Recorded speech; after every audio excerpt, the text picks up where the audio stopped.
desain manusia itu seperti ini, yin yang. Sebaik-baiknya orang ada potensi jahat dalam dirinya yang belum terstimulasi. Sejahat-jahatnya orang ada kebaikan di dalam diri. Yang ini kalau kita sentuh terus ini mau besar.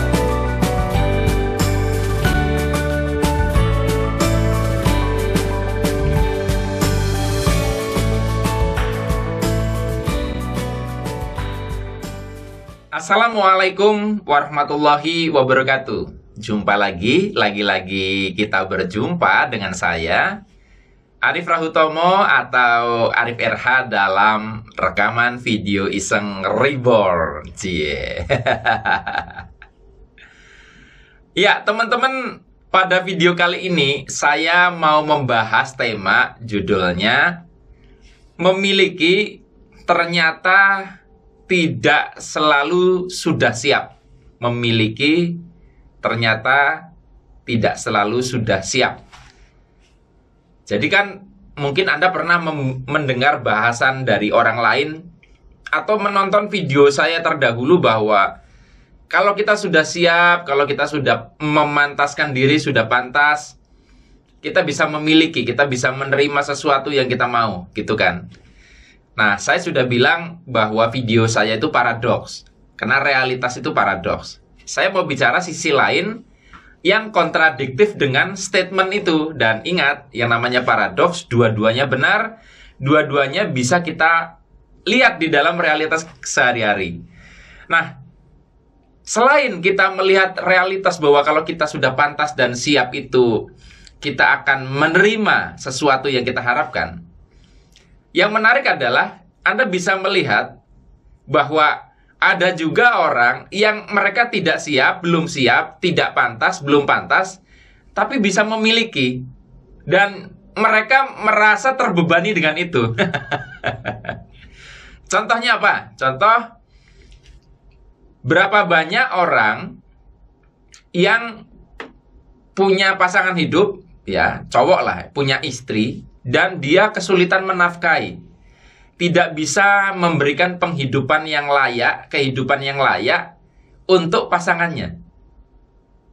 Coba, Anda padahal kan juga melihat ada orang yang lebih pantas daripada mereka dan mereka masih jomblo misalnya. Tetapi di sisi lain ada orang yang mereka itu sebetulnya belum siap-siap amat, belum pantas-pantas amat, tetapi mereka tidak jomblo, punya pasangan dan akhirnya sulit hidupnya. Fenomena lain apa? Fenomena lain adalah munculnya sandwich generation. Sandwich generation tahu ya, jadi kalau apa ya, sandwich di tengah gitu, ada diapit gitu. Tapi sandwich generation itu istilah bahwa cukup banyak anak yang dia posisinya kayak di tengah gitu. Dia harus membiayai adik-adiknya, dia juga menghidupi orang tuanya. Nah, di sini kita bisa lihat bahwa ternyata ada juga orang yang punya anak, tapi sebetulnya belum mampu punya anak. Loh, buktinya dia dihidupi oleh anaknya, dan tidak mampu menghidupi anak-anaknya. Makanya muncul sandwich generation ini. So, kita bisa lihat fenomena-fenomena itu menunjukkan bahwa ternyata memiliki itu tidak selalu sudah siap, tidak selalu sudah pantas. Nah, oleh karenanya muncullah sebuah konsep bahwa sesuatu yang kita itu belum siap, ya, lalu kita memiliki, lalu kita menerima itu, maka akan menghadirkan sebuah, dalam tanda kutip, musibah atau penderitaan. Kalau Anda belum siap menikah sebetulnya, lalu menikah, Anda akan cekcok terus, Anda akan mengalami kekurangan, kesulitan ekonomi, contohnya gitu. Anda belum siap punya anak, kemudian Anda memiliki anak, maka anak Anda yang akan menanggung Anda. Jadi harusnya anak itu dihidupi, malah sebaliknya.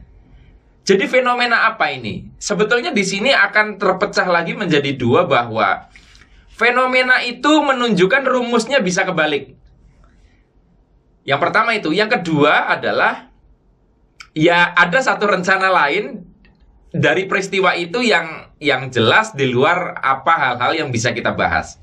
Nah, kita bahas aja yang pertama dulu ini tadi. Rumusnya bisa kebalik tuh gimana? Rumus bisa kebalik tuh gini. Kan rumus yang di video terdahulu kita bahas kalau kita sudah siap, kita sudah pantas, kita akan menerima. Nah, kadang rumusnya tuh kebalik. Kita menerima dulu, ya, diberi dulu, dan kita dipaksa untuk memantaskan diri. Contohnya, saya yakin lebih banyak orang yang menikah tuh ekonomi belum mapan, dan yang menarik setelah menikah akhirnya bisa lebih mapan. Nangkep nggak? Kan harusnya mapan dulu, ya, sudah punya rumah dulu, punya kendaraan misalnya, baru menikah. Tapi banyak juga yang memulai dari nol, susah bersama pasangan hidup ini, dan akhirnya pantas. Ada juga yang suami istri hidupnya susah, setelah punya anak rezekinya kebuka. Walaupun awalnya tetap beli susu aja susah dan sebagainya. Jadi orang menerima, ya, orang menerima walau belum siap bisa juga adalah akibat satu upaya pemantasan itu sendiri. Karena ada orang yang mereka itu terpicu untuk memantaskan diri, ya, tanpa harus dipaksa. Nah, ada orang yang baru memantaskan diri ketika nyoh tak kasih dulu pokoknya. Dicemplungin dulu sehingga dia terpaksa untuk bertumbuh. Jadi Anda jangan merasa iri dengan orang-orang yang kok gue perasaan lebih siap, kok mereka sudah duluan ya. Nah, karena mungkin mereka adalah tipe orang-orang yang harus dicemplungin dulu untuk menyiapkan diri.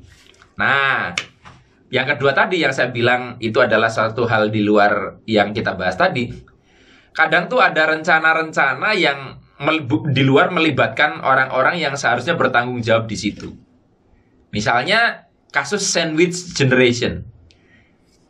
Kalau kita fokusnya kepada orang tuanya kan, ya ini gimana sih dia nggak tanggung jawab, dia nggak mampu gitu loh. Tetapi kalau kita bicara dari sudut pandang orang yang jadi menanggung orang tuanya dan adik-adiknya untuk hidup, sandwich generation, ini dia sedang dipersiapkan menjadi seorang leader. Ya, karena jarang loh orang yang mampu di posisi itu. Sulit loh di posisi itu. Bahkan saya menemukan banyak wanita-wanita yang sampai usianya lebih dari 40 itu posisinya sandwich generation itu, mereka nggak memikirkan mereka berkeluarga atau tidak, karena mereka hidupnya mengabdikan diri untuk menghidupi orang tuanya dan menghidupi adik-adiknya. Jadi kita ubah center of